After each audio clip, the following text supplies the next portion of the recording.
নমস্কার। তো ফাইনালি দেখে আসলাম ইয়ামি গৌতমের আর্টিকেল 370। তো কেমন হলো? প্রথমেই বলে রাখি, এটি একটি পলিটিক্যাল ড্রামা বেসড যেহেতু সিনেমা। আর্টিকেল 370 তার আগে আপনাদেরকে জানতে হবে কী ছিল। যারা এই ডিটেইলিং কোনো সিনেমার ক্ষেত্রে দেখতে পছন্দ করেন, কেননা ট্রেলার দেখে কিন্তু অনেকেই ইমপ্রেস হয়েছে সিনেমাটা দেখার জন্য। তার আগে জানতে হবে আর্টিকেল 370 কী? কেন এটাকে সরানো হলো?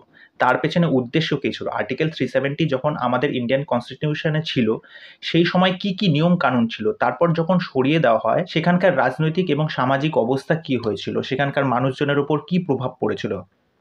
তা সমস্ত বিষয়টা এখানে তুলে ধরা হয়েছে। তা অনেকে এটাকে বলবে রাজনৈতিক প্রোপাগ্যান্ডা ফিল্ম। তা কোনো রকম রাজনৈতিক এখানে আলোচনা বা চর্চা না করে সিনেমাটা কেমন হলো সেটাকে এখানে বলবো। এবার প্রথমেই বলে রাখি, এই সিনেমার রান টাইম কিন্তু অনেকটাই লম্বা, এবং যার ফলে এই সিনেমার মধ্যে যে জিনিসপত্রগুলো আমাদেরকে দেখানো হয়েছে খুব ডিটেইলিংয়ে, মানে এখানে যদি আপনারা ভাবনা চিন্তা করে যান যে আগের যে সিনেমাটা ছিল, যেখানে পরিচালক যেটা করেছেন উড়িতে, যেটা একটা অ্যাকশন সিকোয়েন্স, প্রত্যেকটা জায়গায় একটা ব্যাপক ব্যাপক মুভমেন্টস আছে, একটা ইন্ট্রিগিং একটা ব্যাপার রয়েছে, সেই ব্যাপারগুলো কিন্তু হয়তো এখানে আপনারা সেই জিনিসপত্রগুলো পাবেন না। এবার বলে রাখি যে এই সিনেমায় যেই জিনিসপত্রগুলো ডিটেলিংয়ে দেখানো হয়েছে, সেইগুলো যথেষ্ট বুদ্ধিদীপ্তভাবে প্রেজেন্ট করা হয়েছে, এবং যাতে দর্শক এই জিনিসপত্রগুলো যাতে বুঝতে পারে সেই বিষয়ে এর ওপর জোর দেওয়া হয়েছে।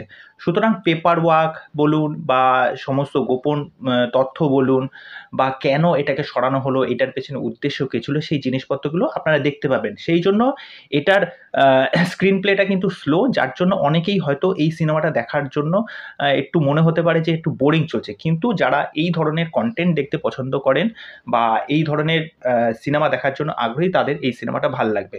তা আরেকটা পজিটিভ পয়েন্ট এখানে প্রথমে বলে রাখি, সেখানে হচ্ছে ইয়ামি গৌতম।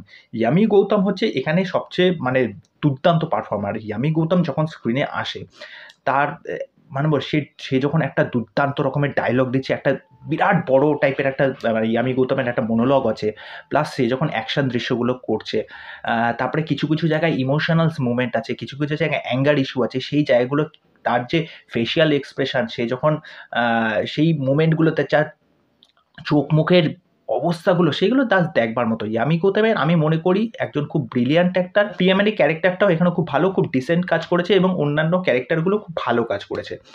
আর অন্যান্য অমিত শাহ বলুন বা মোদিজি বলুন, এদের যে ক্যারেক্টারটা, আমার অমিত শাহর ক্যারেক্টারটা একটু ফানি লেগেছে, কেননা তিনি যখন কথাবার্তাগুলো বলছিলেন, আমার অ্যাক্টর যে আছে তার নামটা আমার মনে নেই, তা আমার খুব একটা সেই জায়গাটা ভাল লাগেনি। কিন্তু এখানে স্টোরি টেলিংটা যেভাবে প্রেজেন্ট করেছে, এবার বলে রাখি, মুভির ফার্স্ট হাফে খুব সুন্দরভাবে এই জিনিসপত্রগুলো দেখানো হয়, এবং ইন্টারভেলের পর থেকে তারপর স্টোরিটা আলাদাভাবে বিল্ড আপ করে। সেখানে নানা রকম দৃশ্য আমরা সেখানে দেখতে পাই, সেই পুলওয়ামা অ্যাটাক থেকে শুরু করে তারপরে যখন সেই অ্যামেন্ডমেন্টটা যখন ওখানে লাগু হয়, এবং সেখানকার রাজনৈতিক পরিবেশ কী হয়েছিল, জঙ্গিরা কীভাবে তাদের অ্যাক্টিভিটি চালিয়ে যাচ্ছিল, সেখানকার মানুষজনের ওপর তাদের কী প্রভাব পড়েছিল, এবং তারা যে ওই সময় সেনাবাহিনীর ওপর নানারকম পাথর বৃষ্টি করেছিল, অত্যাচার করেছিল, সমস্ত কিছুটা এখানে সুন্দর ওয়েতে কিন্তু এখানে প্রেজেন্ট করা হয়েছে। এটাই বলবো, যারা এই ধরনের কাজ, যারা একটু স্লো পেস্ট মুভি, যারা এরকম একটু রিসার্চ ওয়ার্ক সিনেমা দেখতে পছন্দ করেন, তাদের এই সিনেমাটা ভাল লাগবে।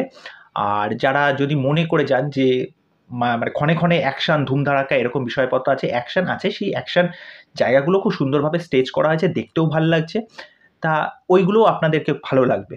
তা সবসময় তো অ্যাকশন প্রথম থেকেই যে হবে এটা তো এরকম বিষয় নয়।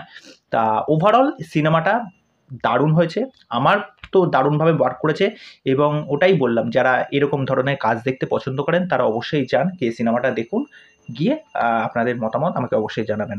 তা এই ছিল আর্টিকেল 370 নিয়ে আমার রিভিউ রিঅ্যাকশন। তো আপনারা যারা দেখে এসেছেন তারা জানান আপনাদের কেমন লাগলো। তো চলুন আজকের ভিডিও এখানেই শেষ করছি, পরবর্তী নেক্সট ভিডিওতে আবার দেখা হবে। আর চ্যানেলে এসে আমার চ্যানেলটাকে সাবস্ক্রাইব করে দেবেন, এইভাবে আমার পাশে থাকবেন, সাথে থাকবেন।